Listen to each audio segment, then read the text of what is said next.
Welcome back, anglers! Wintertime can be a great time to explore new water and see how productive it will be during the spring and summer and fall months. And especially for creeks and small rivers where you can do a float down them and the fish will be trapped in sections, whether it be by dams or by riffles. And this is just a perfect time to go explore those sections.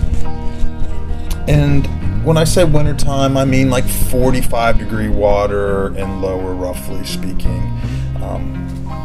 And what this is going to do is this is going to pull the fish out of riffles for the most part, and it's going to pull them down to the deeper sections. And it's going to pull the fish to congregate together.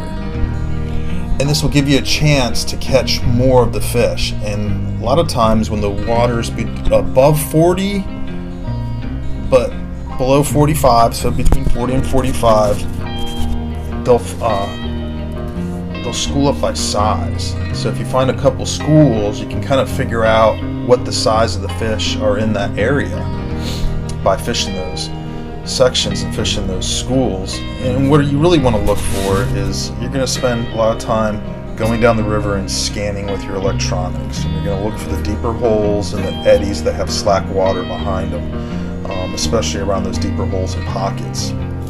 Your fish finder is going to be incredibly important, so having a good idea how to read your fish finder and know what fish look like on it is going to be massively helpful. And side imaging is going to be very helpful as well, because then you can just run down the middle of the creek and see the whole creek or the whole river, and you set your side scan to whatever the width of the river is, and that way you only have to make one pass down it to find the fish. And then once you find the fish, you got to catch them to figure out what they are and what the size of them are. And I like to start out with downsized baits. I use stuff like the Ned rig, of course, small swim baits, small jerk baits. I start with the smaller stuff when the water temp's 45 degrees, and I increase my pause time when I'm working these baits.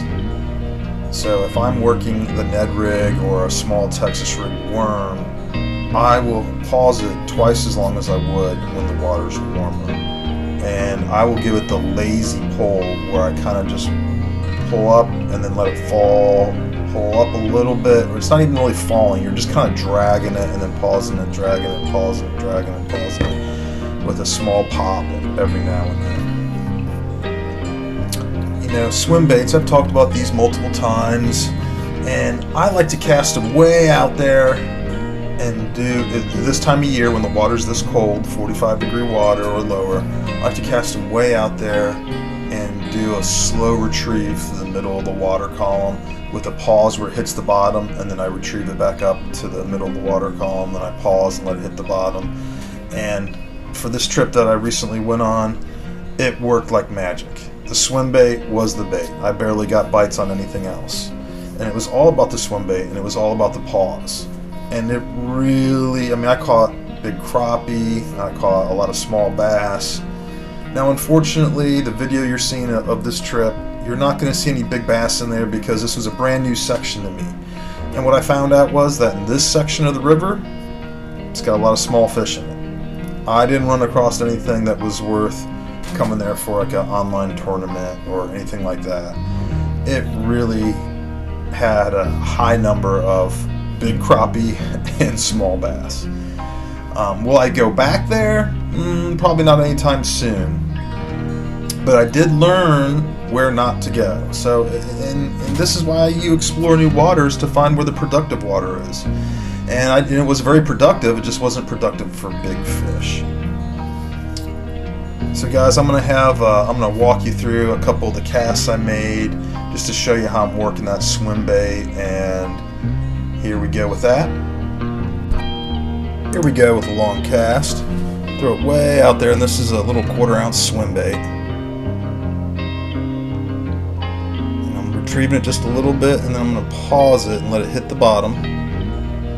Boom. You just saw it hit the bottom. Now I'm going to retrieve it up a little bit, about halfway through the water column. Boom, hits the bottom, and bam! Crappie hit it. And These were pretty big crappie. They were like 13 to 15 inch crappie that were in there. Here we go again. Had just made the cast, retrieved it a little bit. Hit the bottom, retrieving it, hit the bottom, boom. This time it's a small bass. And this is pretty typical for the wintertime, that they're going to hit small baits being retrieved that way, and they seem to like follow them, and then once you pause it and it goes down and hits the bottom, and that's when they strike it. They're either striking it on the fall or right when it hits the bottom. And it seems to be super common no matter where I go. When the water temp is 45 degrees, if you're around the fish, that's how they're going to eat a swim bait in those temperatures. Well, anglers, I hope this helped you out, and if it did, please like, subscribe, share, and drop a comment. I'll see you all on the water.